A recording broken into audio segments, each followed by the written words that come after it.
All right. It is Andy and Cam back again for episode 2. This is the second time we've done this little shindig, Andy. Thanks so much for hanging out with me again, man. I appreciate you. No problem. We were talking about list building last week, and I know you were talking to me last week about what we could talk about this week, and you had some interesting ideas. So let me shut up and let me let you talk for a minute. Well, it's kind of an extension to the list building part, and it's something I've been observing quite a bit recently. And it's one of those things where there's going to be quite a bit of sort of ethical debate around it, because it's one of those things which is actually genuinely good, and it's good for businesses, it's good for society, it's good for people, but it also can be cynically manipulated and manufactured, if you know what I mean. Especially in this modern age with sort of YouTube people and influencers and stuff like that.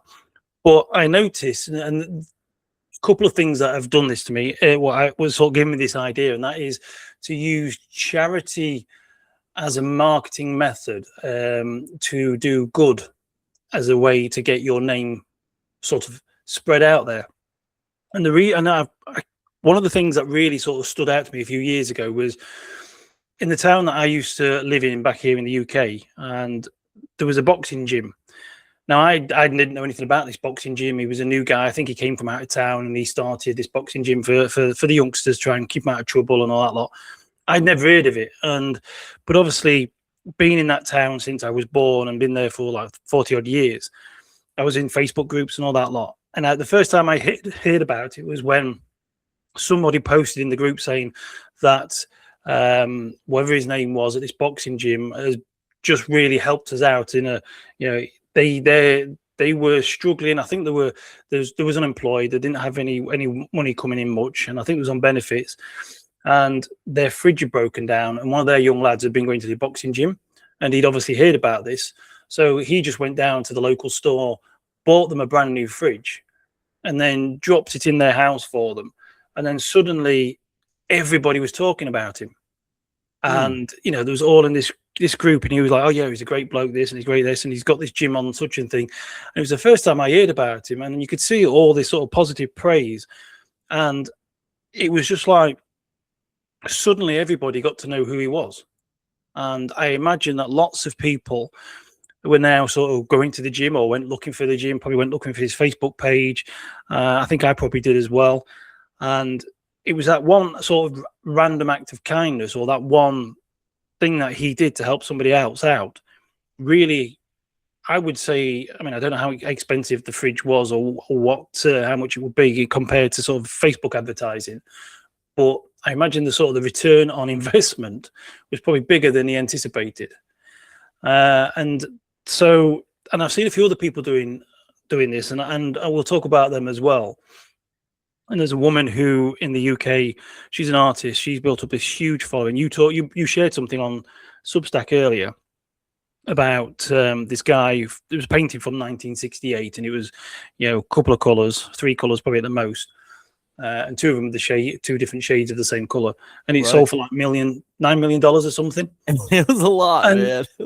And he obviously, that artist is a name. So this woman here, she's a name now in the UK. I don't know if she's big necessarily in the art world, but Sophia, was it Sophia? I think you shared. Was that who you shared that Instagram post with me from her? Yeah, it was fantastic. Sophie T Art. And so she started painting. She'd go to charity shops in the UK. I don't know if you had the same thing in America, but some certain charities, they ask for donations. They have a shop front, and people go in there, they buy these donations, and it raises money for the charity. So she would go into a charity shop, and she would buy an item for 10, 20 quid, and then she would take it home and paint on it. And then, because she had this Instagram, and she would film herself doing the painting, going to the actual shop, and then she would actually take the thing back to the shop and place it back on the shelf, or donate it back, and tell people where the shop was. People go back and buy it.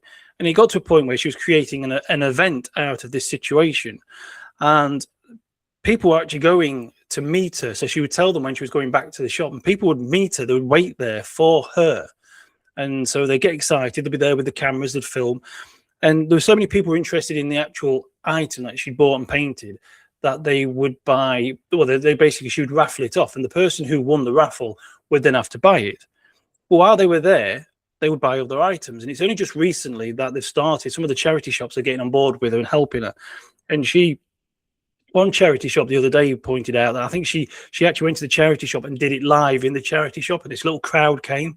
And I think they generated around $2,000 in additional sales of this sort of charity for the charity shop.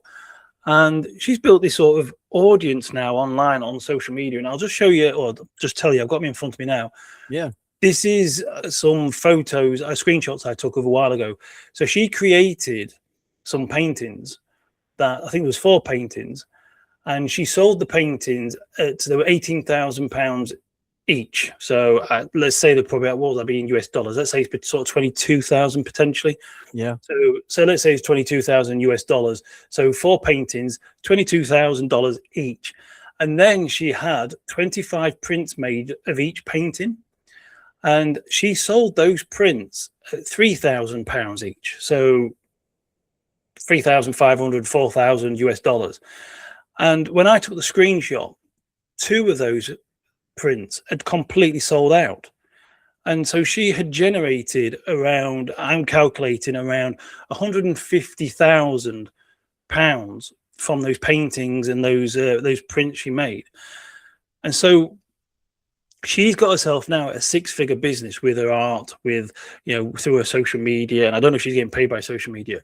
But I only got to know about her through my missus, who only got to know about her as well because people were sharing her videos on social media because of this charity thing. She built this following. She's created this event. And it's just like, did she ever follow him beforehand? Was she popular, or did she just start doing this and that's how it's exploded? I mean, £150,000 from prints and paintings is mad. Yeah, I mean, you're right.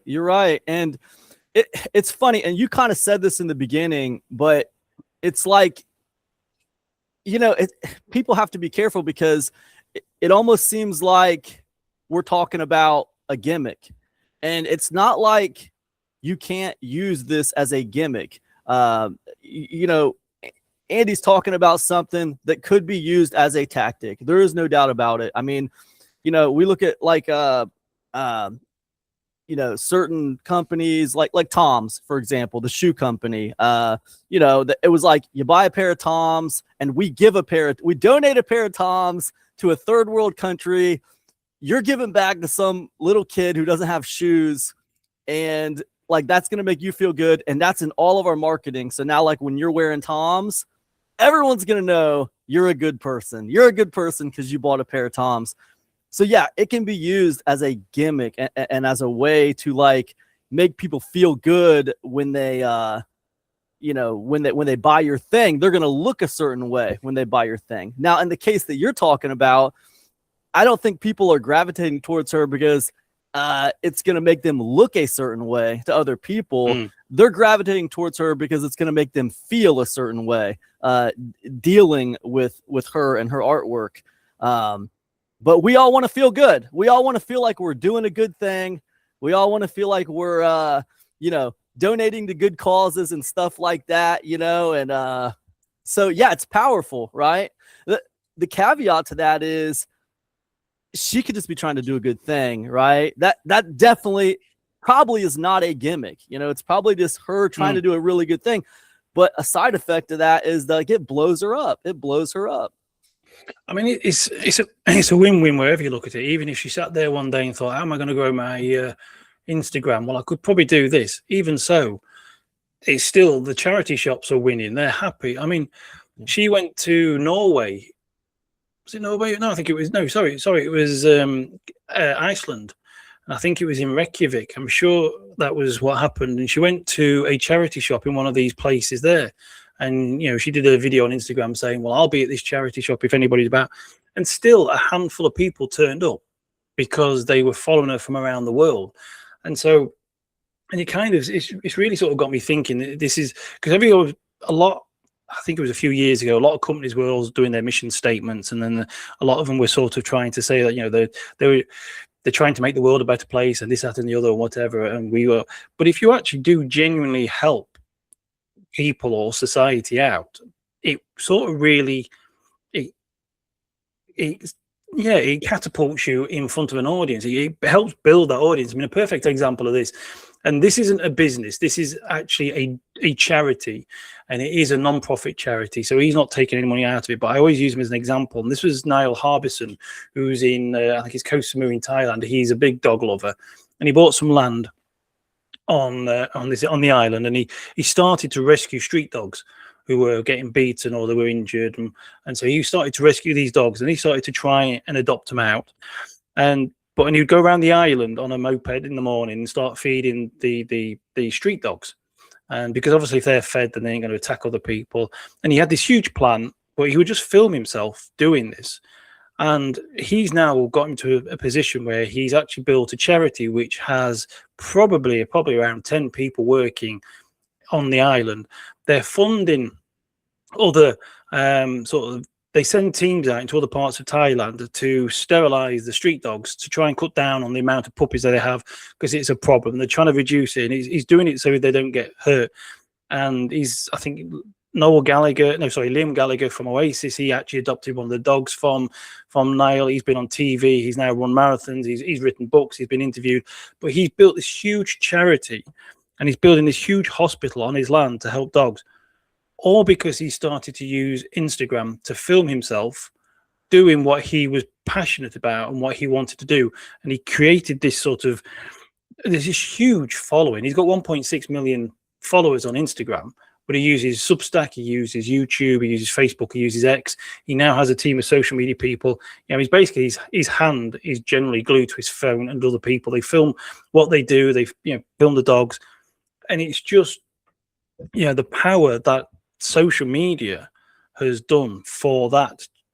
They've taken this Irish guy in Thailand and turned it into this big non-profit organization that is helping dogs. And it's just mind-blowing what has been achieved. And looking at Sophie and then looking at this other example, and you sort of sit there and you think, again, I don't want people to be sort of gaming the system and being unethical. But again, even if you do choose to do this as a tactic, there is still a positive benefit to a charity. But if you were to sort of choose a charity and work, create content around helping that charity out, it helps them, but it also helps you.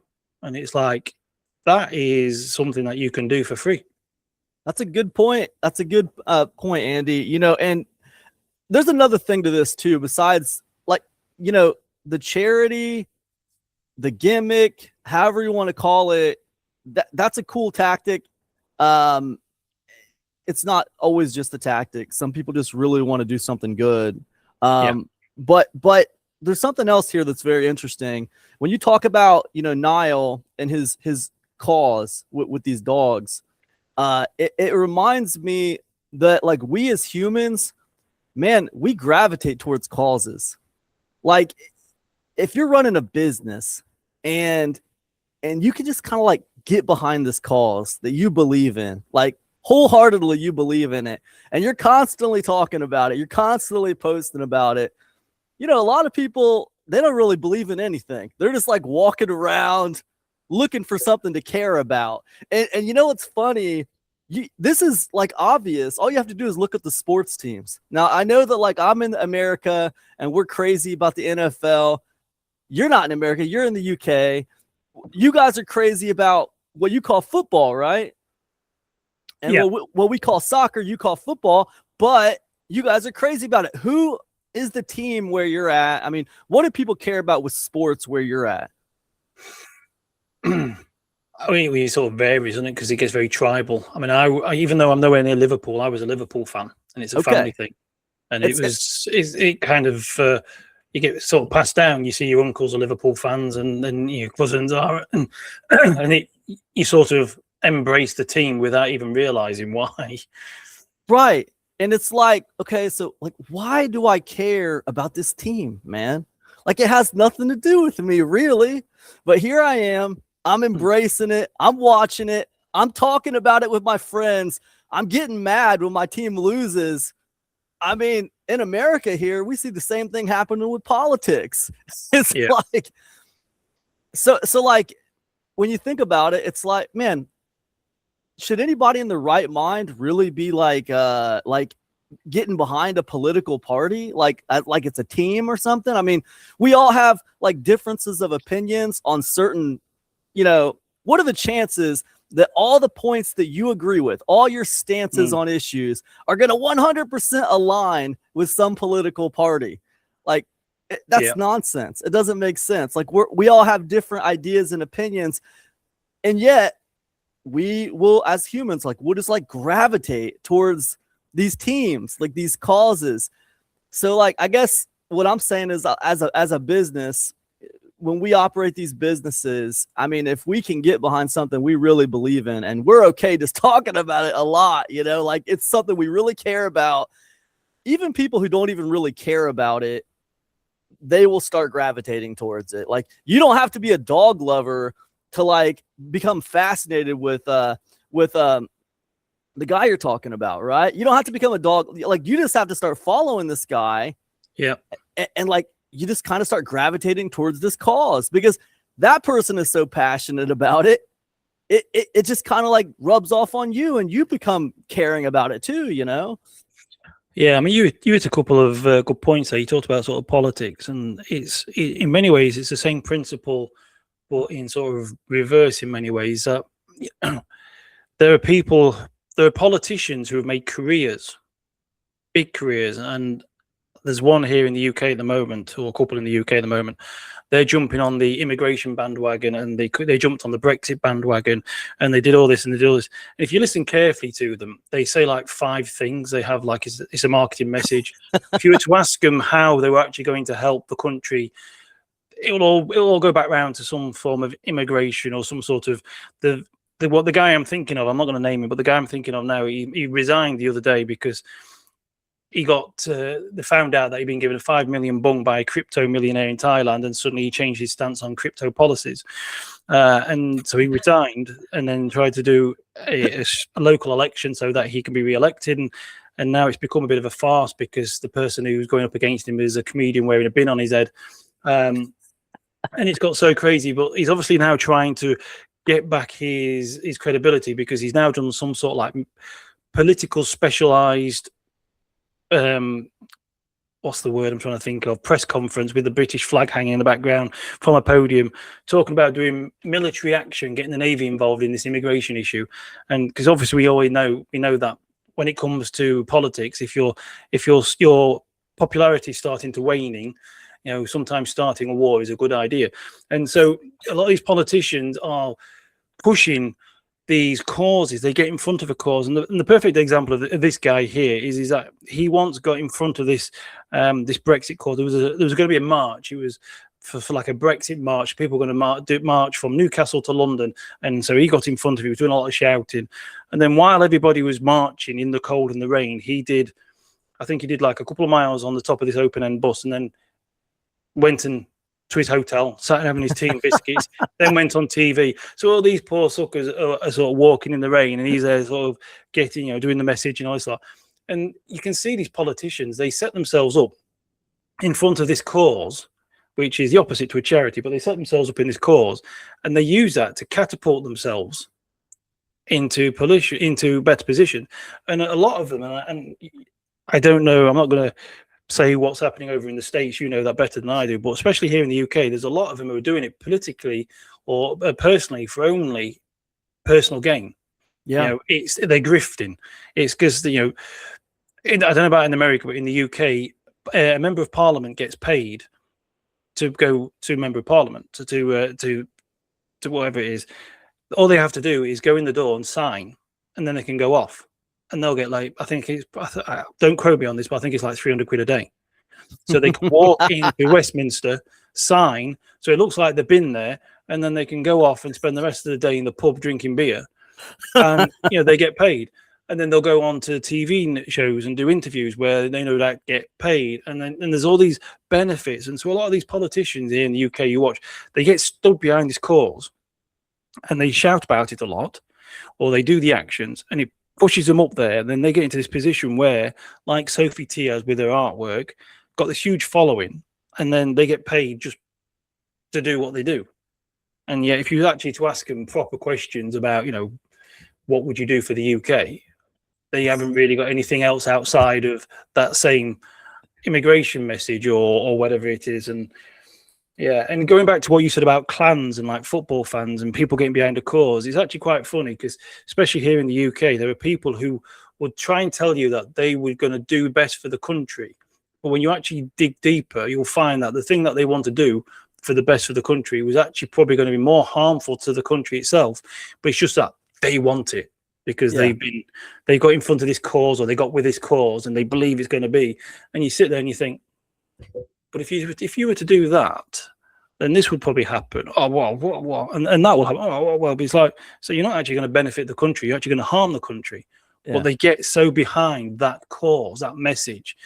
And so I know I don't want to go too far into, a bit of a tangent, but that's the same thing with this charity work, is that, as you said, we humans often like to feel good. We like to do good, and we like to see people doing good, and we get invested in their story. We get invested in their cause, and we start sharing those videos. We start sharing those profiles.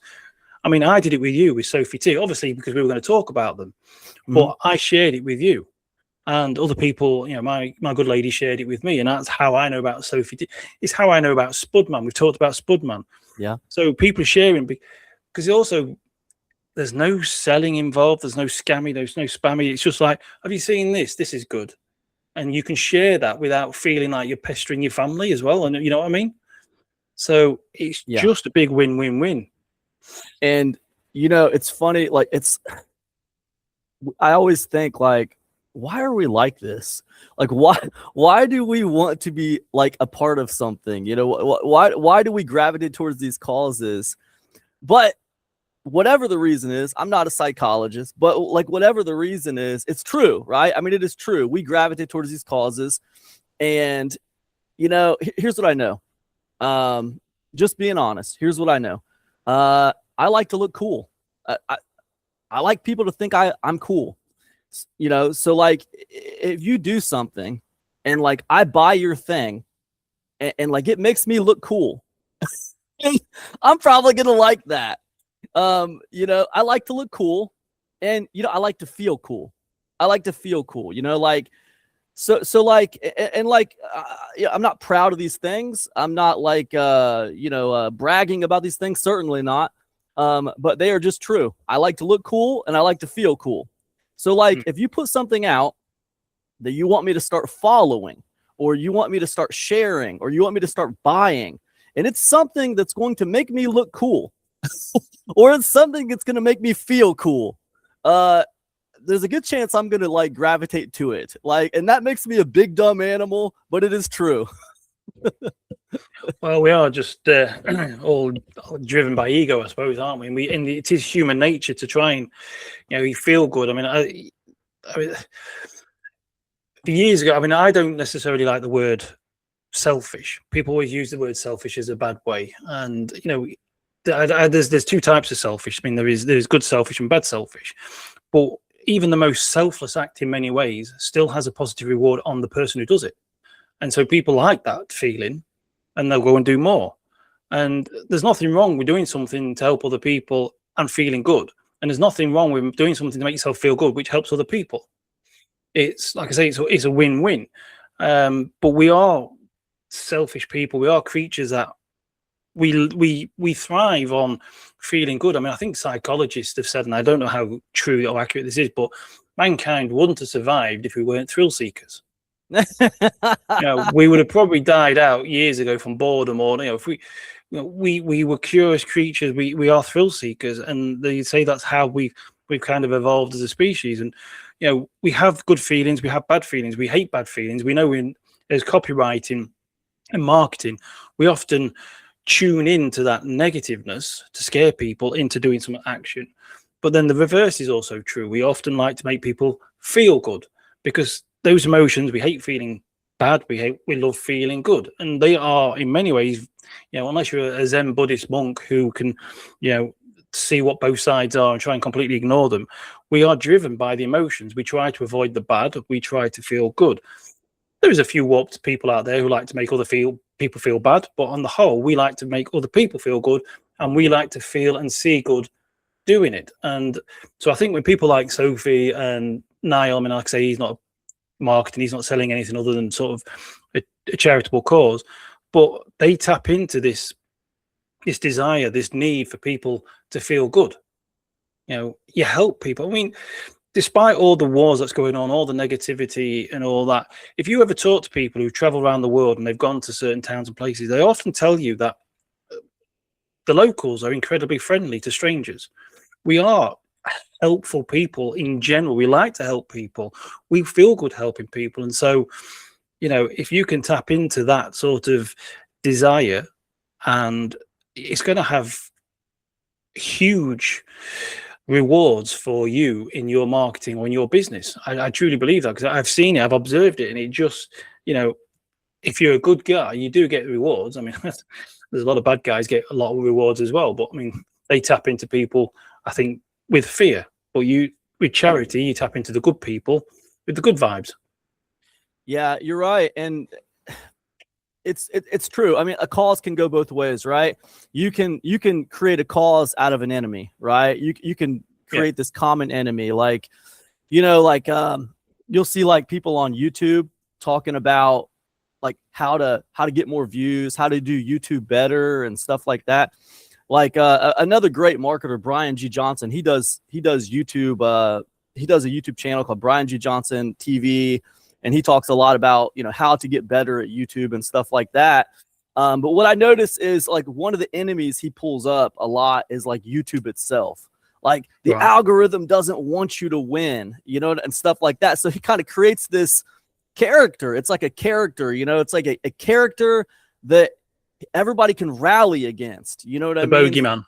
Yeah, it's like a boogeyman. Yeah, exactly. And like, so like when me and Andy are talking about these causes, you guys, you know, it doesn't have to be, it's not always as on the nose. It doesn't have to be as simple as like, you know, go find a charity you believe in and you're going to, you know, build a massive audience behind you because you want to rescue cats. It doesn't have to be like that. I mean, it could be a lot of things. People rally behind causes. So it could be negative, and people could perceive that as negative, right? Oh, I'm going to create this boogeyman. Like YouTube's the boogeyman. I'm going to talk, oh, they don't want you to do this. So here's what you got to do.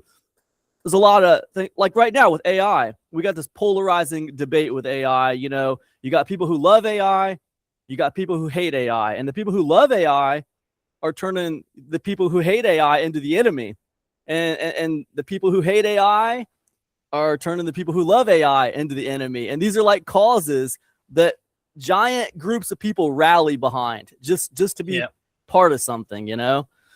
I call this polarizing profiteering. It's there are certain people, certain politicians in the UK, certain people who I would call polarizing profiteers, and they are the people, they pick a side, whether it's right wing or left wing, and they will go all in, and like you say, they will devilize, or whatever the word is, they'll demonize the other side, and they will constantly share content that feeds into a fear or a negative narrative that certain people have written. British papers are terrible for this. They are. For anybody who's watching from outside Britain, you probably don't realise this, and there's probably some people who are British won't agree with me with this, but the European Union was trying to clamp down on a lot of overseas tax dodging, and a lot of the papers in the UK are owned by wealthy people who are overseas tax dodgers, and so the papers then decided, as well as certain polarizing profiteers, we needed to leave the European Union. And so the papers obviously set a sort of a challenge, or say what's that? I'm trying to think of the word now. They basically decided that the European Union was the enemy, and this was the enemy, that was the enemy, and this party was going to be our savior, and what this we needed to do this. And obviously they couldn't come out and say, you know, we're trying to protect our billions that are stored away in the Cayman Islands or anything like that. So they decided that they would attack certain religions or certain people, and they would focus heavily on this. And their response, or what they were saying would be the best thing, the solution to the problem, agitate, solve. What the solution would be to the problem would be to leave the EU. And British papers were notorious for just doing that. And they picked up on this cause and they fed these fears. They got behind certain fears, and whether they were true or not, they really, really sort of hit it home. And it has this like double-edged sword. So not only does it sort of align with certain people, but as we've mentioned in a previous talk, it takes around 7 points of contact to start influencing people. So British papers, they publish for 364 days of the year, apart from Christmas. So every day they have this opportunity that unless something really big happens, they can publish a story around that specific marketing message. It could be completely different. And it could be one day it could be this, one day it could be that. But the overall umbrella is this issue. And they'll have this solution that they'll try and push across, or this party. And the reason is that they want to do this. And it really is fascinating, interesting how you can get people on board on something and just by constantly publishing that content. And so with the free to use platforms that we have, like Instagram, YouTube, if you do choose a cause, and you can be polarizing if you want. I can't be polarizing. I couldn't be one of those people who would purposely publish content that would cause mass arguments.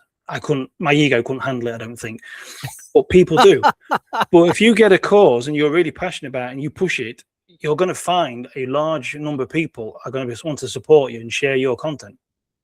It is we've used this word a few times in this episode of this podcast, but it is powerful, you guys. The things that Andy and I are talking about right now are powerful. If you want to build an audience, yes, you can absolutely use these things. Do not try to use them as just tactics, okay, with no heart behind what you're talking about, especially this kind of make an enemy business, this kind of devilization or demonization that Andy mentioned.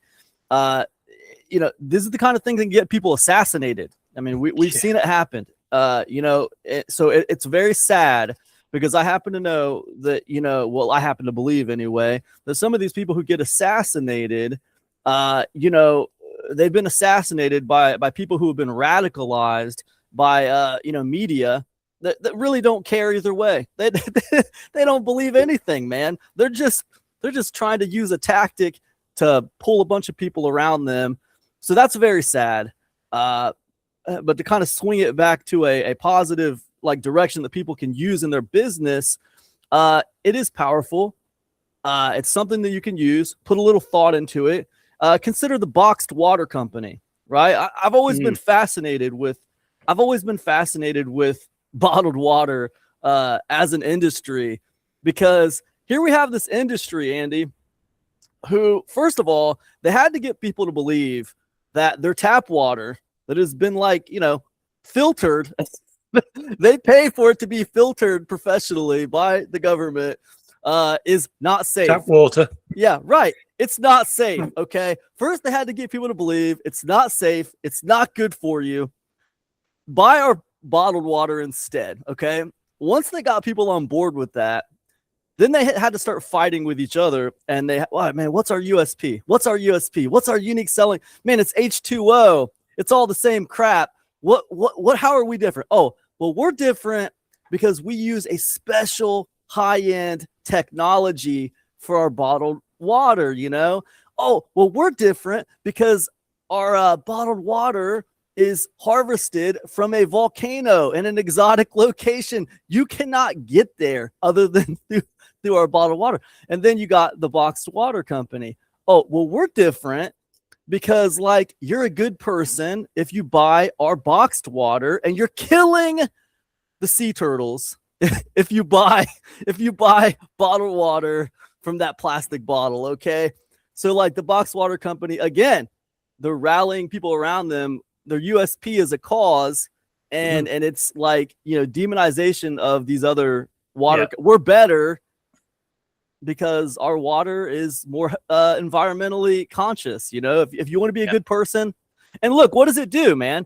It makes me feel good and it makes me look good because I have this box, right? And everybody can see the marketing, and they put their marketing out there so people know, oh, that person's environmentally conscious. They care about the earth. So, and that's a good one. I mean, you know, it aligns with those people who are, like you say, environmentally conscious, those who are concerned about the way that, I mean, the seas have been polluted in many ways. As you know, you often see camera footage of plastic floating around. You see it on beaches, and so, I mean, it is bad. But then, if they can make their marketing method, like you say, we're not putting rubbish into the sea. Our water is being delivered through this environmentally friendly container, which can be recycled easier, and they're the bad guys. And like you say, it's just they've created this cause, and people will go to a shop and they'll look and they'll see the water and they'll choose that. See, like you say, it's the exact same thing. Well, they're choosing the deliverability of that water based on their social conscience, on their opinion, and it is interesting. I don't even think, and here's the thing I would tell people too, man, is I don't even think that your cause has to be related to your niche. I mean, No. I'm a Ben Settle fan. I follow Ben Settle's work, and he was telling this story about how he did this campaign a few years back. For his dog goes to this shelter, the vet, whatever, and you know he wanted to donate back to that animal shelter, and I'm kind of paraphrasing here. I'm doing this from memory, so yeah. It might be not quite accurate, but it's pretty accurate. So he wanted to donate to that cause. So what he decided to do, he was gonna give away a product, and all people had to do to get this product was to go donate to this animal shelter, and then come back and email me the receipt that you donated, and I'll send you a link to the product for free. Now, look, Ben Settle is in the marketing space. He's in the copywriting space. He has nothing to do with animals and dogs and stuff. He just, in his personal life, liked that cause, and he wanted to support that cause. So he used his audience. And it was funny because he didn't tell a specific amount what they should donate. He didn't say anything. You could have just donated $5, and you could have got the product that he was going to give you. But plenty of people donated $5, $10, but there were several people who donated like $100, $200, or whatever, just because they believed in the cause, right? They wanted to get behind that cause of dogs. It made a difference, you know what I mean? But it had nothing to do. His cause had nothing to do with his niche, and that's what I would tell people too. Like, you can get behind a cause. It doesn't even have to be around your niche. It could be anything, it could be, oh man, I believe in fighting human trafficking. All right. That's it. I'm putting out a product. Go donate to this cause, man. We're going to stop these freaking human traffickers. And, I'm going to give you this product for free. Okay. When you do it could be anything. People rally around causes. I think it's a good point. I mean, I was just thinking there when you was talking, in some ways, if you have a cause which has nothing to do with your niche, it seems more genuine and real. Do you know what I mean? If you're, I suppose if you're a dentist and you're sort of going towards children with cleft lips, it makes sense because you're all about that part of the face and helping children. So it makes sense. But you could also be quite cynical and say, well, they're only doing it for marketing. But if you did something, if you were a dentist and, like you say, you were raising, or you were talking about, like you say, animals, then it kind of, there's that disconnect. Like, I suppose a pattern interrupt. You don't look and think, oh yeah, he's only doing it for marketing. It's like, well, it's got nothing to do with dentists. It's either you do or you don't. And it's still a powerful thing. So like you say, maybe not necessarily doing anything that's relevant to your niche is probably a good idea in that respect. I think it's better to be genuine than to just try to like, oh, Cam and Andy were talking about this charity thing, man. This is a good idea. I want to use it, man. Let me figure something out in my niche. No, man, you're better off just to be genuine with it than you are to try to like manufacture something artificial. But hearing you talk about this, dude, this gives me an idea, man. I'm gonna do a charity. I'm gonna give away a product, and I want people to donate to the hair loss center for men. Okay, because this is something I'm passionate about, Andy. Okay. I think I'm with you on that one. But yeah, no, it interests me, this, and I like I say, it's just one of those things where, because in this day and age where things are getting expensive, I think you mentioned the other day about how there's all different types of taxes and inflations. There's always the hidden ones. We use the word tax inflation, but like, you pay Facebook now to run adverts. You're not getting the same amount of quality or people audience that you were, say, 10 years ago. Things are getting more expensive, aren't they? The cost per clicks and stuff like that, trying to get traffic to your website. This is one of those things that people can genuinely do as a way to boost their I suppose their following, their audience, maybe their email list, by using free to use platforms. Obviously, it doesn't cost anything to create a video. We've all got mobile phones now, we've all got smartphones which we can record. If you haven't, then this really isn't your world. But if you've got a smartphone, you're already paying for your contract, you're already paying for broadband. So you can technically just pull your phone out of your pocket, record a video and share it to one or multiple platforms. Costs you absolutely nothing. And so you can get in front of like thousands of people for free, something we never had. 30 years ago, you'd have to pay media companies a small fortune to get in front of people by putting an advert on television. We can all do it for free. But if you wanted to sort of have some sort of quick growth, and again, we've got to remember is that you could probably get like 20,000 people following you over a weekend. Doesn't necessarily mean you're going to get 20,000 people buying your products or services. Could be a completely disconnect. That doesn't necessarily mean they're always actually interested in that.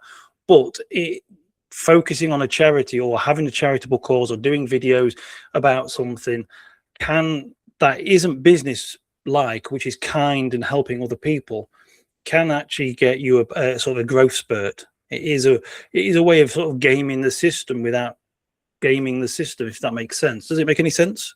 Yeah, it absolutely makes sense, man. It's especially this day and age, right? And you're right. Social media, all the free platforms out there, there's a huge opportunity to do a ton of free marketing right now. Like it's been here. I think the challenge right now is, we talked about this last week, but the challenge is there's so many people that are trying to game these systems with AI content, because they can do it now. Okay, they can do it. And like, we're seeing the same thing in email marketing. All right. Like the email marketing is much harder now. Open rates are down. Click-through rates are down across the board. Why? Because now everybody's an email marketer. Everybody is flooding people's inboxes with AI generated content. So it becomes increasingly harder to like cut through that noise. And yes, I think charitable causes, common enemies, any kind of causes, whether it's related to your niche or not, this is something that can cut through the noise and people can get behind without a doubt. I also think now, listening to what you were saying there, it's actually a great way of AI proofing your business. It's a great way of competing against all the AI noise out there, like you say. Yeah. There's a lot of people out there, and you've got a lot of competition. And I know people keep trying to say, well, nothing's saturated, and technically you only need your true 1,000 true fans who are interested in your content. Like Sophie T there, we talked about her art. She's an artist. She's now living a freedom business, a lifestyle business. She is painting, it's what she enjoys. She's doing her art. She's getting good money for it. And she's also, we've got the sort of the fan base on social media.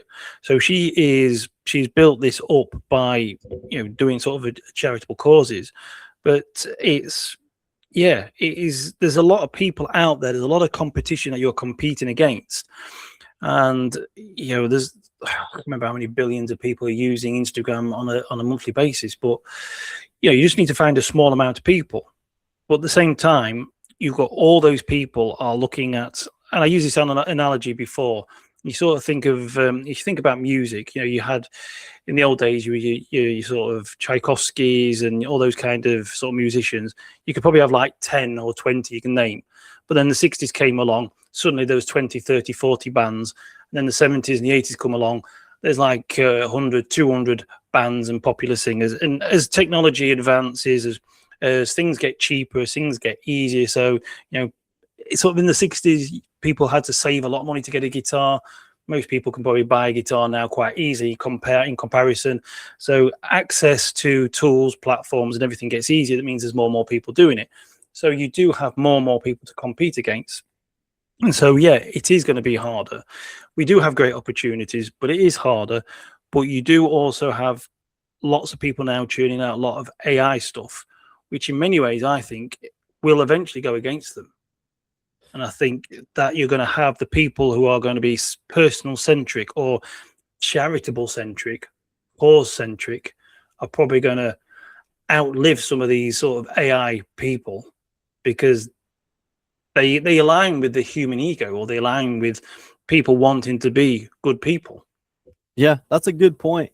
And you know what? I should have said this at the beginning of this show, but you guys, just in case you're tuning in here, this is Andy Lehman from andylehman.com.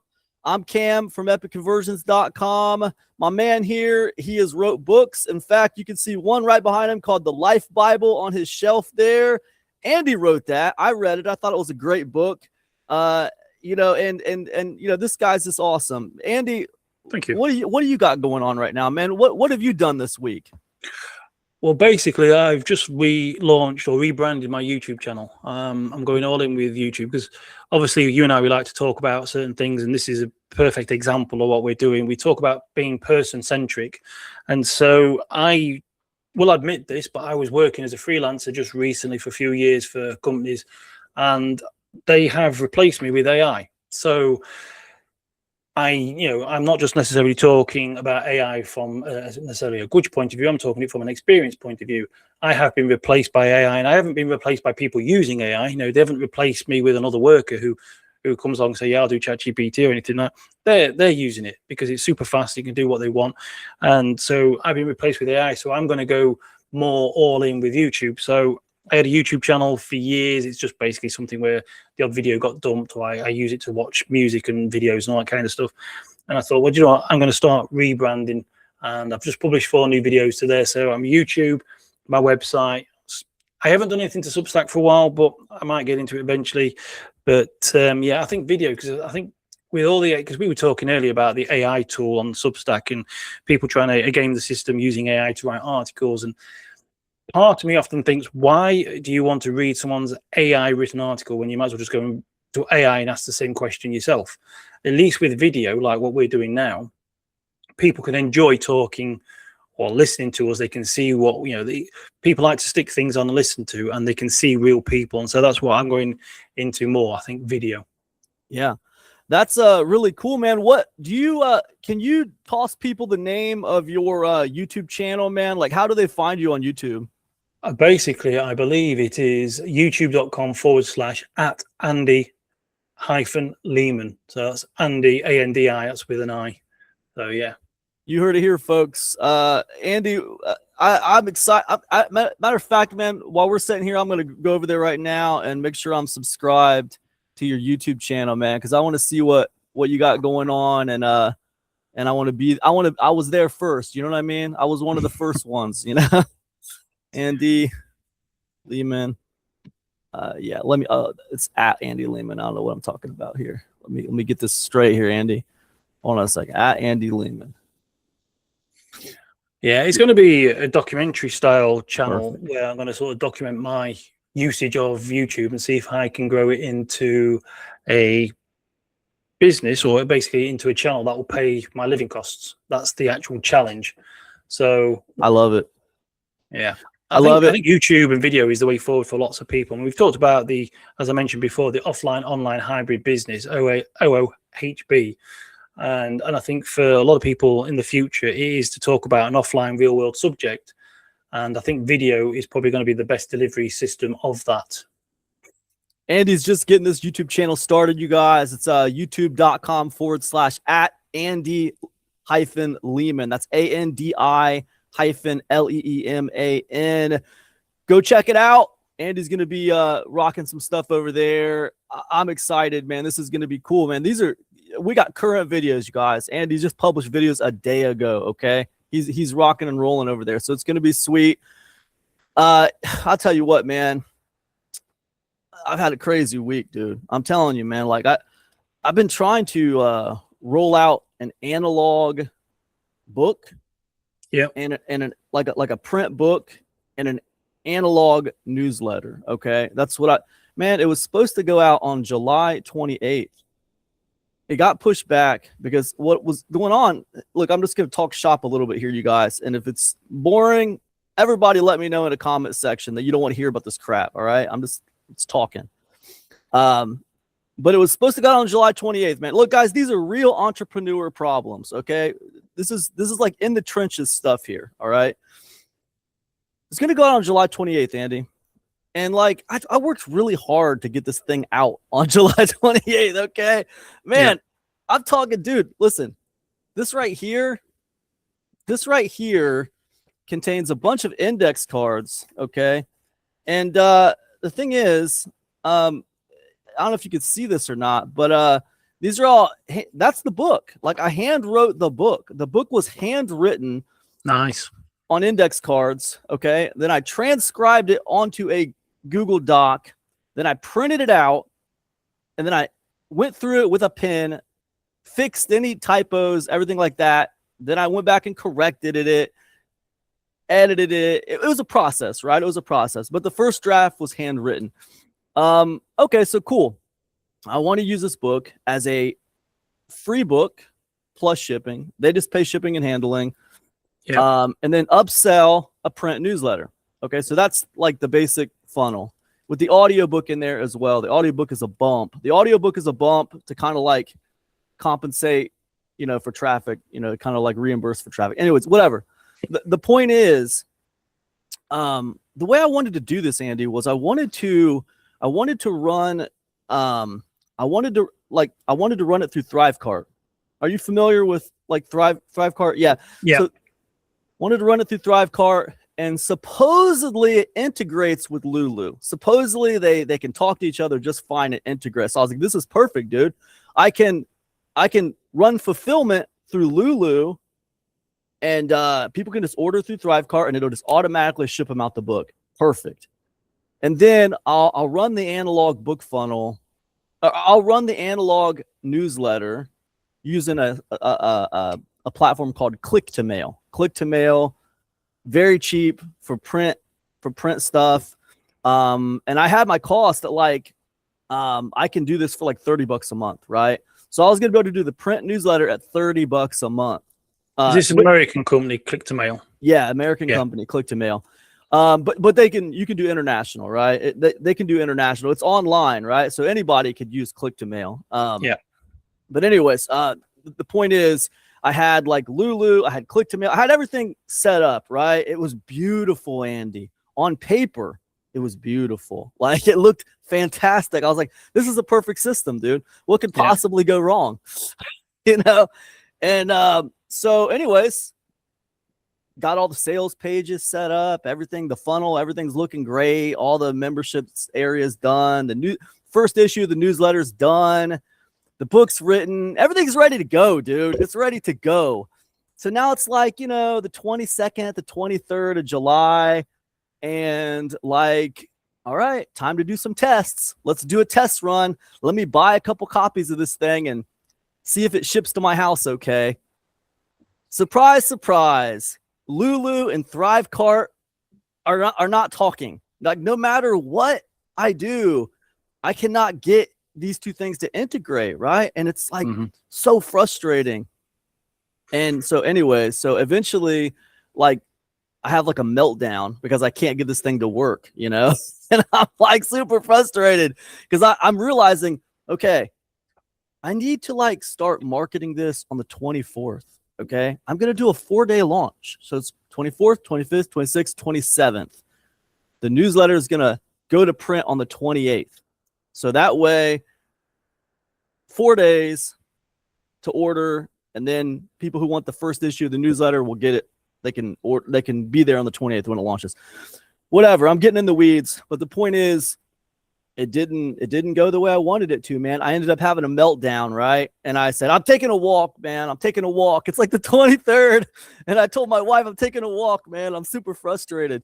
So I take my phone and I make a video So at least I got a video out of it. You're talking about YouTube, and Yeah. I got a video out of it, just talking about the frustrations of, you know, being an entrepreneur sometimes. And dude, look, I've been doing this for 15 years, Andy. And like, it's like I had this misconception, dude. I thought that like I was gonna like get better, you know, and better, and like I was gonna like figure out how to solve problems, and eventually there wouldn't be any problems that I didn't know how to solve, you know, like eventually I'd just be like really good. And Yeah. that is not what happened, Andy. That is not what happened over these last 15 years, man. The problems I solved, they got replaced with new problems that I didn't know how to solve. And I had to figure out how to solve those. And then those got replaced with new problems. And it just went on and on and on. So anyways, plan A failed. So now I'm on to plan B, which is this platform called Green Lamp, which is a cool platform. You know, they do everything. I could run everything through them. They can run the analog book through them. They can run the print newsletter through them, and that's cool. But you know, my prices have to change a little bit. Now my $30 a month newsletter has to be $39.97 because they're a little bit more expensive. So now here comes the compromises, right? Now I'm like kind of like misaligning with my vision. Now the original vision is kind of getting a little bit, you know, and I'm trying not to lose the plot, Andy. I'm trying not to like lose the plot of what I'm trying to do. So anyways, yeah, so it's been a crazy week, man. But let me ask you this. And I talked to you a little bit about this before the show. I know you don't use Substack that much. But have you heard about this new AI detector that they have implemented into the platform? Have you heard about this? I have. I mean, I haven't used Substack for a while, apart from sort of posting the odd note or two. And yeah, there is an AI detector apparently, which, again, it's just one of those things, isn't it? The world is changing fast, and a lot of these platforms are now trying to protect readers, because I think it is interesting. There are those people who say, oh, it's just a tool, use it, and others who just, they don't want to read other people's AI. Like I said, for me, I get the feeling I want to learn something. I want to learn something from someone, and I know it doesn't really matter if the information is correct particularly, but you know, why go to Substack to read somebody else's AI research when I can might as well just go to ChatGPT and say, how do I do this on Facebook, or how do I do that on YouTube, and have it deliver it to me? Why am I reading somebody else's prompt? So, but I mean, sorry, go on. Especially if you're paying for it, right? Because like with Substack, it's like, dude, I could pay you $5, $10, $15, $80 a month for your paid newsletter. And I guess, yeah, like you said, I mean, like, dude, why am I paying you $80 a month for your paid newsletter when you're just like running over to ChatGPT and having that thing, you know, write the article for you? You know what I mean? I do. I mean, I know some people say, well, you don't know what question to ask. And you often see something, you might go, oh, that's interesting, I'll have a read of that. But genuinely, if you're interested or you want to do something, you want to learn something, you know what the questions roughly are. And AI will sort you out anyway, because it's getting better and better. And like I said, it's getting to the point, the more you use it, the more it's going to learn. It's actually got to the point now where it'll help you figure out what question you want to ask it. So, I mean, there's going to be no point buying prompts anymore. But we're going back to the Substack thing. I'm in a group, it's a writers group. And as far as I know, this guy, I mean, he's really heavy on AI for background stuff. And it looks quite clever. He leaves the AI to work overnight, going through all his files to find things that he could probably write more about. So as far as I know, he does his own writing. He just uses it for, I suppose, like PA, like someone, you know, you send them off to go through the files and see if you can find something, checks the analytics and the data, which articles are doing really well, what should I write about? And it gives him ideas and stuff like that. But he did decide to test the Substack AI system. So I think he got AI to write an article. He stuck it on the AI Substack tool, and it'll come back saying, like, it looks like it's 75% written AI. So then he would take that information to Substack, to Claude, and then say, well, this is picked up on this, it's giving me this, and so he would rewrite the article, and Claude would, and he trained, I think he would take the article that AI wrote, rewrote it himself or tidied it up, passed it back to Claude, and so that Claude could then learn from his style of writing to write an article that basically, once you put it in Substack, the AI detector couldn't detect that it was written by AI. Yeah. It was kind of like, and I remember scratching my head and thinking, you're going to break the system soon, aren't you? You're the kind of guy who basically waits for the old man to paint his wall white to get rid of the graffiti. Then when he's finished, you go and spray your name back on it again. It's just, you're just some guy invents this AI detector. You're now going out there to break it, and it is. But yeah, it's going to be that constant battle. It's always like that constant cops and robbers, isn't it? The cops get better technology to catch the robbers develop better technology or take that technology to outsmart the cops, and it's just going to go round in circles, I think, for a few years. So I'll tell you, I've not used it. Have you used it? Yeah, I've used it a few times, man. I've used it a few times because I'm on Substack pretty much every day. Probably stupidly, I probably shouldn't be on there because it's kind of a crappy platform sometimes. But but like I'm on there. I don't know why I like it. I do. I like it. I agree with you. I like it, but you don't seem to get much growth within Substack unless you're just sharing the same old vague, sort of happy clappy industry sort of. I'm giving you permission. You can go do this. You can do that. Woo! And yeah. It's. Dude, I blame AI for that. Half of that, I think AI's doing half of that because all these people have the same talking points. That's a story for another day. But so with Substack, let me tell you let me play devil's advocate here, because here's the argument that's being made quite a bit on Substack. A lot of writers on Substack are upset about this AI detector thing. They don't like it. They say it's going to be the downfall of the platform, which makes no sense to me because Substack was around before the AI was around. But here's the argument against. Okay, first of all, this AI detector thing is not accurate. It's not accurate. Okay, so it's not even going to be like it could be a lot of false positives. And this is an AI witch hunt. You guys are doing an AI witch hunt, right? And this is the argument against. Now the other thing, here's the other caveat to this AI detector. You have the ability to opt out of it. Like if you don't want your content to be able to be scanned by the AI detector, you can opt out of it, and it won't be able to scan your content if you don't let it. And then you can put a message right there, like for people who try to scan your content. You can say whatever you want, like a little automated message that'll tell them like whatever you want, like haha, can't scan my content or whatever. You can put whatever you want right there, So that exists, right? Now you know why people don't like that, Andy. You know why that's not good enough for people? No, I'm not sure. Why is that?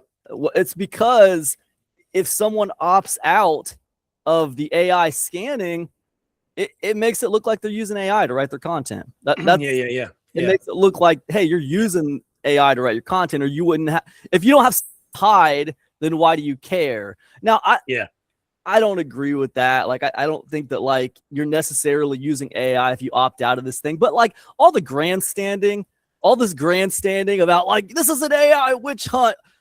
I saw a guy today. All right, he spends 5 to 7 days on a piece of content to post on Substack. And then he runs over to Claude and says, Claude, fix this content for me so that it passes Substack's AI scanner, right? And like, then he says, so Claude fixes it for me, and the AI scanner still registered it as 40% AI written. And I was like, dude, what are you talking about? First of all, if I spent 5 to 7 days on a piece of content, I'm not scampering over to an AI to like, mess with my content to begin with. But dude, don't you think that if you spent 5 to 7 days on a piece of content, don't you think it would be personal now? Like you're just going to like publish it the way it is and like, hey, let the pieces fall where they may, man. I put like a week of effort into this thing. So, I agree. I mean, to be fair, if you spent all that time writing something yourself, then if the AI detector picks it up as, anything more than 10% AI, then there's A, there's something wrong with your writing, or B, there's something wrong with the AI detector. I mean, that's surely the whole purpose or the whole principle behind an AI detector is so that people are publishing handwritten or personal written stuff. And if you spend 5 to 7 days doing that, then that's right. I mean, yeah, I mean, the idea of using AI to try and have it look non-AI is just kind of baffling, to be fair. But it's it's a changing world. It is an interesting world, and I really don't know what to make of it all. To be fair, it's just, well, as you say with Substack, if you're paying to read someone's stuff, the message really shouldn't matter. But for me, I just feel like, why am I paying, or why am I reading your stuff when I can just go to Claude or ChatGPT and ask it myself? Yeah, and look, I think it's a speed bump, right? They put the AI detector in there, and it makes you think twice before, like, just, blasting people with AI generated content. You think you're clever at, like, humanizing the content. Oh, I'm going to use ChatGPT to write the content. Then I'm going to take it over to Claude and get it to humanize the content. And I got the perfect prompt to make it happen. Okay. Well, where are you in all of that? Right? Where are you in all of that, man? And then, like, now you're mad because, now there's like a tool that kind of like exposes you a little bit and you don't like it. So it's like, look, man, I think it's a good thing. It creates a little transparency, but whatever, who knows what's going to happen. I like reading sloppy human created content. I like the human expression, Andy. I want to hear what the humans have to say. That's just me. I don't care how good it is or how perfect the AI is. You know what I mean? Do you know what it makes me think of? Like you said, you're writing, you want to read things that people have written. It's like, do you remember the few years ago, there was this big thing about doing listicles? So you'd have like a written article, or somebody's published something where it's like the 10 tips, and they're like bullet points with a little bit of, and so they kind of got, it's like somebody's just giving you a list of facts, and then you've got somebody who's writing something that is genuine, heartfelt, and real, and from their experience. And to me, a lot of the AI stuff is, I mean, I know people, it's getting better, and people they can create documents, and you can feed that document in, and it can take your stories. I mean, that's partly what happened to me. The guy who used to pay me to write articles and emails, he's got this document now. He just feeds to Claude, and it reads that, and it knows his history, his stories, and other stuff, and it writes in his in his style. But I mean, to me, just like a lot of AI stuff, just kind of feels, it's like the listicles versus something that someone's taken time to, nurture out what they've experienced in life. It is. Yeah, I mean, I've written the articles and emails where I've talked about, I've been on trains, or I've been in coffee shops, and I've overheard conversations, or I've seen things that people have done. I've picked up snippets of little things that, AI isn't going to deliver, not unless I stick them all in a sheet. And you could probably spend months, or you could train AI like this other guy's, AI overnight goes into your hard drive and takes all your written content and sources out all that information. So you can take it, but if I went into town now today and heard a story, then that's personal to me, and I could be like, oh, that's good, I'll go and write that. AI can't do that unless I tell AI. And if I'm going to tell AI, why don't I just write about it now anyway? So I don't know.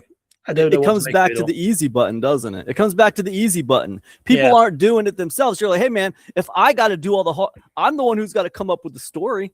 I'm the one who had to go into town. Like you say, I had to go into town and actually experience something, to have something of note to talk about that anyone is interested in.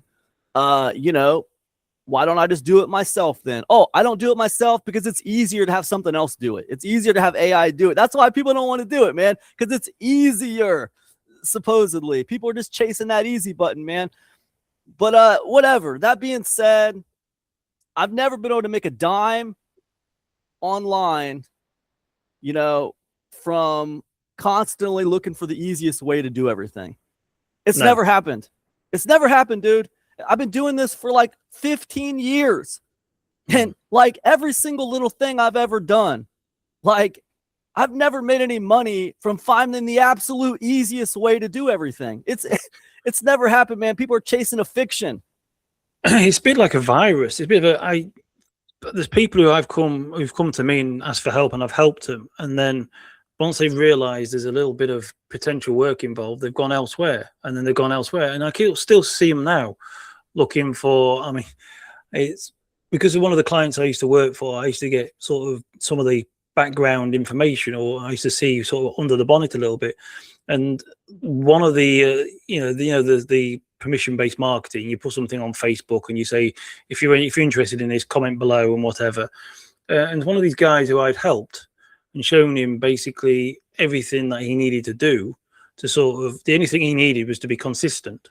I mean, there's I was just writing something early on today, and I call it the ARC formula, and that was algorithms reward consistency. And so if he was constantly doing what he'd been shown, he would have had something, but it felt like too much like hard work. About 6 months later down the line, I saw him commenting under this post saying, please send me this. And so he wanted the free report because he was hoping it would, again, have the push button that he's finding, the easy button. But if he continued doing, like I say, what he'd been shown, he would have had something that he could have been working with. But people waste so much time within action looking for the super action that they have nothing. It's like you said. I mean, you've said to me several times, you can't believe how much effort, how much work people put in trying to avoid work, so to speak. There's a saying you have. I think that's basically it. But it's like people waste so much time within action trying to find the super action or the super button, so that they can press the button and suddenly it all comes flooding in. But it doesn't. Even the people who are. It always reminds me of a program over in the UK. I don't know if you have a similar thing in America, but it was like before they were famous, and it would show you like you'd have a comedian who's really successful, been in big movies, and he's whatever, and he's like in sort of 2000 he just seemed to appear out of nowhere, and he's been very busy since. But it will show you then how he's been active like since 1984. So Nirvana's a perfect example. I remember writing about Nirvana, how first time I'd heard of Nirvana was, I think it was 1990. There was a guy he talked about how he'd seen them doing their first UK tour, and that was before Smells Like Teen Spirit came out, or Nevermind. But when you look at their Wikipedia, you'll see that they'd been touring around Europe, like 87, 89. They've been doing all these gigs, all these tours. They were focusing on their craft. They were putting the work in. There was probably a few band changes and a few. I remember they had to change a name originally because I think it was a British band that had a similar name, and they had to change the name. But they've been active like for 3-4 years before suddenly there was this overnight sensation. And it's true. That is what majority of success is. There may be the odd one or two people who's been plucked from the streets, modeling agencies gone, you look attractive, boom, you're going to be the face of whatever. Or one person goes to do a one gig one night, and suddenly the right person's in the audience. But that's usually few and far between. Majority of success is people consistently turning up. They keep on keeping on, and they do what they do. And like you say, we can be spending years learning this stuff. After 15 years, we feel like we've regressed because technology's changed, stuff's changed. We're still forever constantly working and learning. And there's always someone who appears to be doing way better than you, who has been at it far less time than you have. And it makes, you feel like, oh, wow, I just really suck. Yeah, I mean, that brings up a fantastic point there, because I mean, there's that. We've often seen those people saying, don't compare your day 1 to someone's day 25.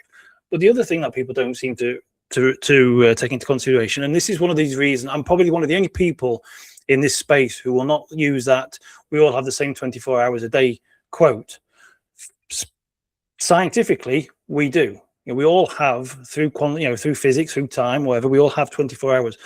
But every human being has different circumstances, and they're also different. We might all, I'm allergic to certain pollen, other people aren't.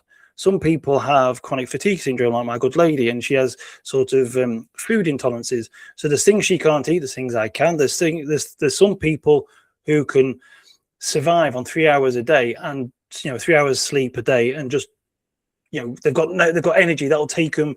There's other people who haven't got that energy, and they've got aches and pains, and there's so many different things. And you see some of these people that you compare yourself to. So you could be a 50-year-old man who's got a family. So you've got 3 kids, and they want ferrying around to places, you got stuff to do, you got a mortgage to pay for, and then you're comparing yourself to like a 20-year-old who's got lots of energy, lives at home, single, his parents are cooking his food, washing his pots, got no bills to pay, and so you're comparing your achievements, your efforts, or your successes against somebody else who, in many ways, it's like trying to drive a Lamborghini against a Fiat Panda. It's just you can't get off the starting block any quicker, even if you tried, because there's other things you've got to take into consideration, and everybody is so different. That's true, man. Theodore Roosevelt, one of my favorite historical figures, Theodore Roosevelt, he said that comparison is the thief of joy.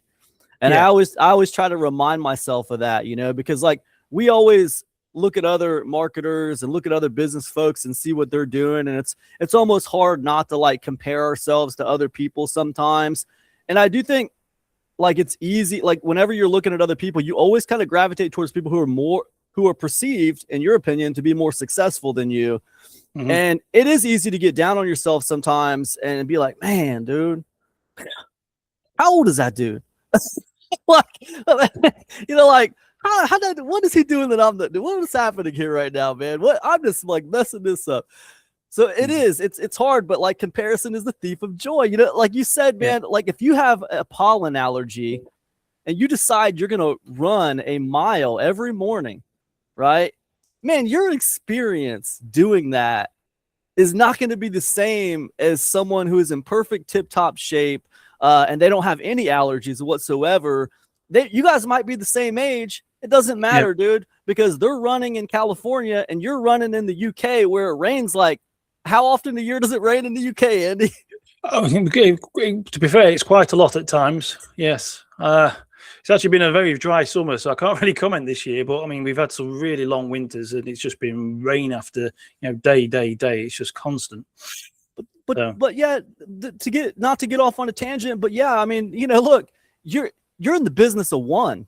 It doesn't matter how many other people are running the same business you are or anything like that. At the end of the day, it's the business of one, because what it takes for Andy Lehman to run a successful business is not going to be the same thing that it takes for Cam Jennings to run a successful business. So trying to compare yourself to other people, it's a waste of time, dude. And it's always going to end in freaking frustration. You never walk away comparing yourself to someone else feeling good about anything. You know what I mean? No, that's absolutely true. I mean, there's too many variables to take into consideration, and plus the fact is you never know what's under the bonnet. You don't know what their personal life and circumstances are, so you can't make a full comparison.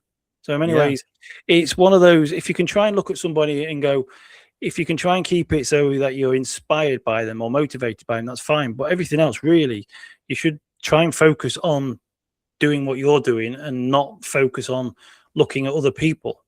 If you can look at somebody and take a little nugget from them, or you can say, well done, you're doing great. But once you start getting into that mindset, well, how is he doing it? Why are they doing it? Why am I not? It's wasted energy. It's just, but it's like, you're trying to compare two completely different things without having all the valuable information. Yeah, right on, man. And we're all guilty of it. Like, at least I know I've been guilty of it. So like we sit here and talk about this. I don't want anybody to think that like, we're preaching from a pulpit here. Like we've got it all figured out or anything like that. I know I certainly don't have it all figured out. It's something I have to remind myself of all the time. But anyways, that being said, let me ask you this, Andy. So I was on Facebook the other day and I caught a couple of your reels. So I thought they were really cool, man. You did some reels. You did some reels on Facebook, some short videos where you were doing some walking.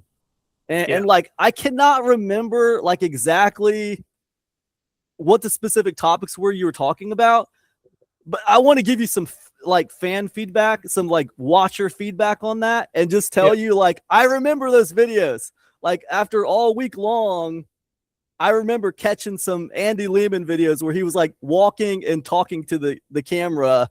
So that stood out to me, man. That was impactful. I wanted you to know that, so thank you.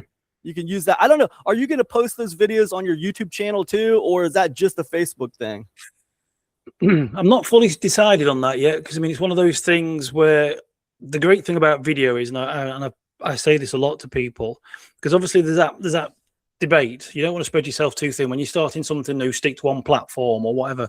But when you record a film on your phone, once you say you just upload it to Facebook, you can upload it to TikTok, to Instagram, and all these others as well. You can stick it to YouTube as a short. So I'm not yet fully decided, because at the moment my YouTube and my Facebook, they need amalgamating, and they bringing together with a common sort of a bridge. At the moment, they're sort of two slightly different things. But sure. Yeah, it's just one of those things where I'm trying to get into more, and I'm trying to say to people more, is that it's one of those things, you flip your phone over and open, record and talk. And it's one of those things where it's probably the quickest form of content that you can use to align, or I use the word align, but you can also disqualify certain people. Some people might look at him and go, what's he talking about? He's full of himself. He's just talking a load of BS. And, it gets rid of him, so to speak. So it's one of those things you can qualify and disqualify people quite quickly, but it's one of the quickest forms of content that you can share to get, to find your followers, your fan base. And so I'm going to have to sit down and have a proper thing, but I do think that all those videos are probably going to get onto YouTube as shorts, because that is apparently a good way of getting people to your main thing. But going off at a slight tangent, I have seen quite a few videos just recently. They're saying that you can do both now, but at one point people were keeping shorts and long form video separate, because the algorithm was, you get two different types of people. You got the people who want to watch short content, people want to watch long content.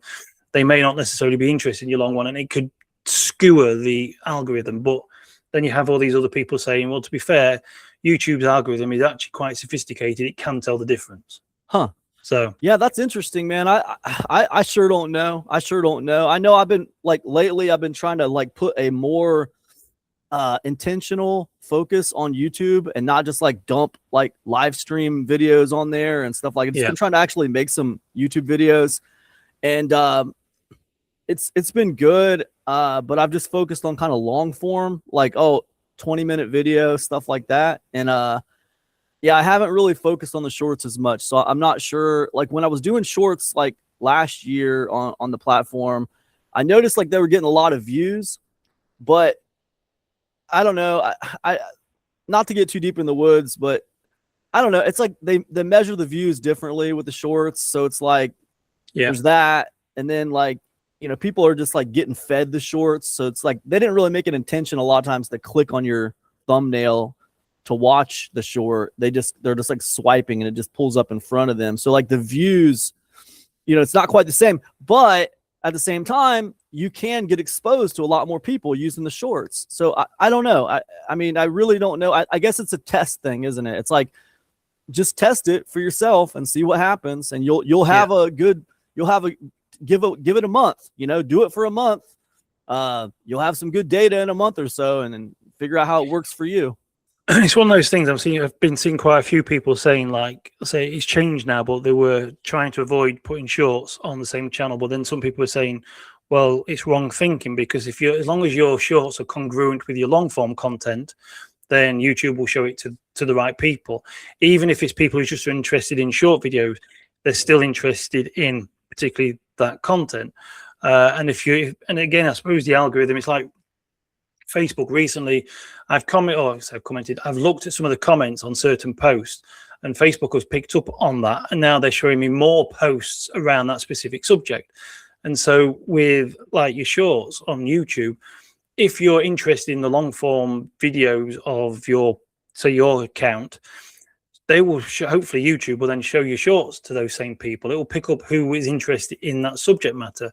So people are saying, like I said, there's different stories coming from different people, but some people are saying shorts can damage your YouTube channel because it's just attracting loads of people who want to watch short videos. But then other people say, well, not necessarily. If it's congruent, it's only when you start trying to share content that is completely different, and you sort of just, hello, here's, how are you doing this morning? This is my meal, so to speak.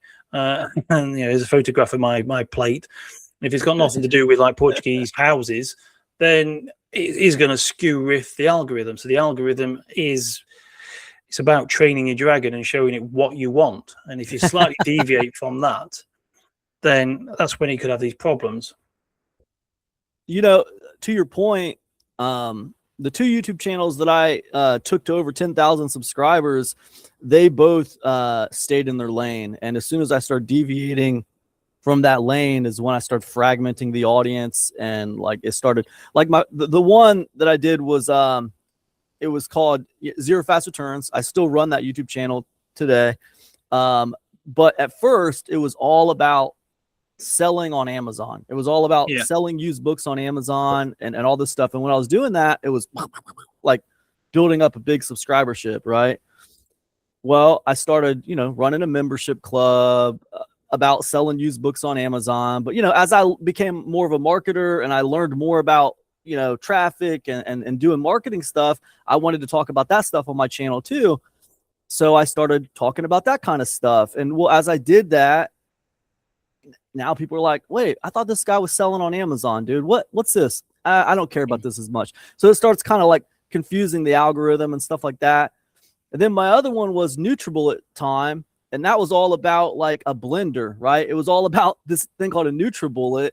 Yeah. And every video was about the NutriBullet, man. Everybody was like, how to make a strawberry smoothie in the NutriBullet?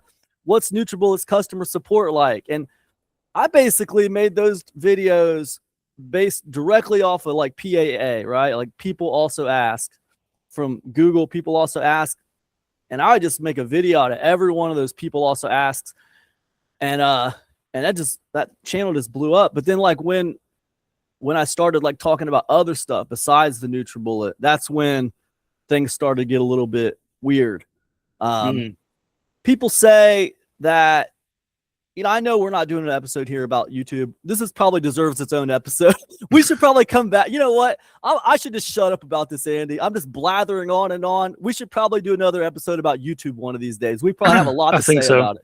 Yeah, I think so. I'll shut up about it, man. I've kept you long enough, my friend. Did we, is there anything you wanted to mention today that we didn't get a chance to talk about yet?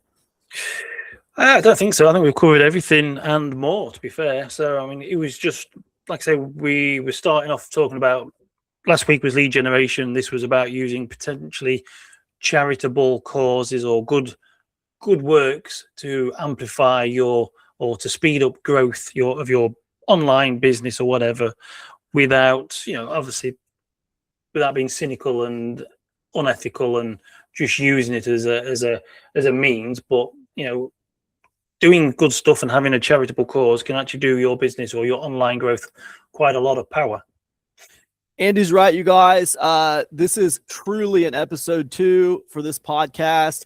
If you enjoyed what we were talking about when it comes to, building some marketing around a cause, building your list, building your audience around a charitable, kind of cause, man, this is awesome stuff. If you enjoy this, be sure to go check out part 1 of this podcast, man, because our first episode was all about list building as well. These 2 episodes truly work together, you guys. So check them both out.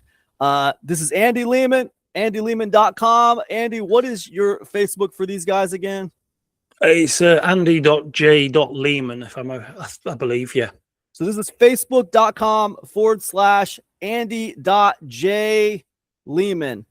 Okay, guys. Lehman. Andy.j.lehman. That's Andy with an I, you guys. Check him out. I'm Cam from epicconversions.com. And look, guys, that's it for us. It's a wrap. We're going to be back next week with another one. We hope you guys are enjoying this content, man. And drop us some comments. Let us know what you'd like to hear us talk about, man. We're open ears. And, I, for one, can only speak for myself, but I just ramble on and on. So my wife tells me. I'm the same. It's been a pleasure. I've enjoyed it. So I'm looking forward to the next one. Me too, Andy. It's an honor and a pleasure as always. Guys, that's a wrap for us. We'll see you next time. Cheers. Bye-bye.